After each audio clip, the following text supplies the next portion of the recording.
Go.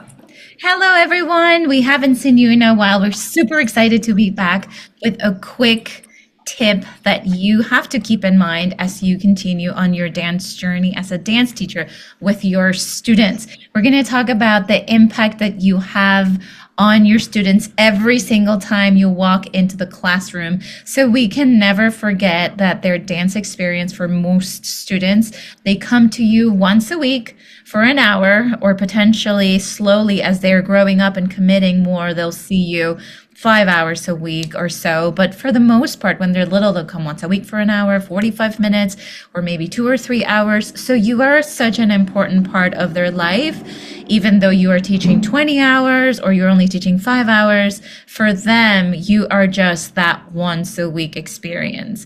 They become in they absolutely fall in love with dance, and sometimes they fall in love with you and what you're saying, and you are a mentor and a guide and a big influence in their lives.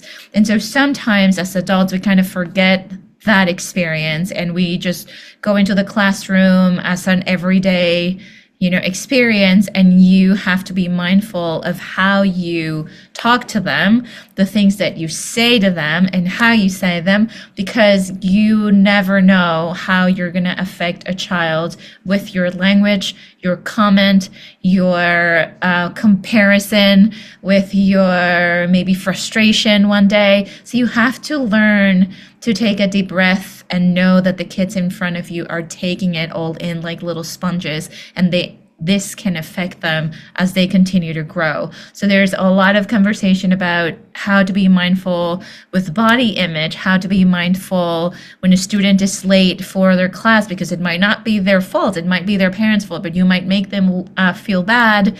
Or also when you're trying to correct them because there's another dancer, or they are not paying attention, or they're not keeping up with the class. So you need to address it, but you need to be so mindful and careful with that little heart and mind that you're talking to, because they matter and they are their own little world, and you are an important influence and mentor in their lives. So really, really important. What do you think, Lee? Yeah, I think it's true that you have such an impact on their little life because, we are in New York and the kids here hear things outside on the streets all the time that are not necessarily age appropriate, and they see things that are not age appropriate. Um, but they are not looking up to those people. Who they're looking up to is you in front of them in their classroom where they choose to go every day. And so if you in the classroom are, saying these unkind words, or even something as silly as the word stupid or crazy or something that minute, they are going to go home and start saying those words because they're picking it up from people that they admire and people that they trust. And so I think it's very important that we're careful with the language that we choose to use in the classroom, even going as far as saying, like, don't do this instead of the word don't. Maybe we could replace it with, how about, let's say, stretching our knee.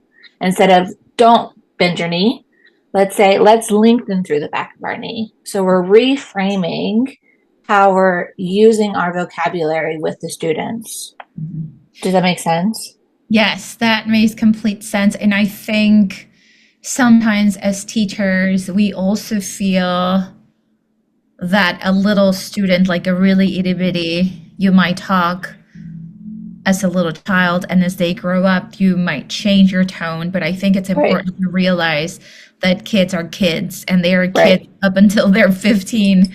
So if you are a seasoned teacher or a teacher that only teaches older students, you're like, well, these kids can handle it. I think it's important to check back in with yourself and realize that those kids, even at those ages, they're so vulnerable and like paying so much attention to what people think of them and what their Definitely. parents are saying about them, that if you are not mature enough and you hold the bar really high about how we're behaving, then it affects them and it affects the dynamic in the classrooms, right? Like if you are disrespectful or just not careful with the language you use, and you don't hold yourself to high standards, then that is going to definitely trickle into the classroom as to how they behave with you, how they behave with each other, how they approach the work. So if you're expecting your classes to come in and feel inspired and feel respected and feel included and feel empowered, then you have to be careful on how you say it, how you portray yourself and the work that you're trying to do with them. And it goes all the way from 2 years old or babies all the way until they go to high school and they go to college. Absolutely. Because even those older kids, those older kids are then what the little ones look up to. Mhm. So if they start going off and start being disrespectful or start saying things in the classrooms, complaining all the time, those little ones are going to hear it and see it, and they're going to start doing the same thing because they have just as much of an impact as the teacher does sometimes.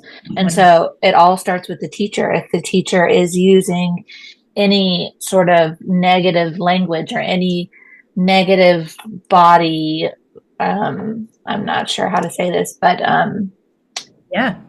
the bigger kids, they cling on to it because Yeah. you're also their mentor. You're also their Yeah. person that they aspire to be. And then from there, the little kids see them doing that and so Yeah. on and so forth. And it's just, yeah, a trickle effect that can be stopped and cut off at the head from you, as soon as you enter that classroom. For sure. It's kind of setting the tone. Mm-hmm. Then the work that they're going to do with you completely will reflect that energy and tone that you're bringing into the classroom with them, for sure. Right. Yeah. Um, yeah, Is that all we have time for today? I think so. All right. I hope you enjoyed our tip of the week. We will get back, we promise, more to a regularly scheduled program. We took a little hiatus, but we're back, baby. Mhm. You can find us always on Spotify and on YouTube, Instagram. Make sure you give us a like, a comment, and you subscribe. It really helps us out. We appreciate it. And that's why we keep coming back to help you out. So if we know that you're enjoying it, we will be back for more and more. Beautiful. Yes, go back into those classrooms and think about setting the tone and being the higher person in your classrooms. Thank you so much for all the work you're doing with your kids. Bye. Bye.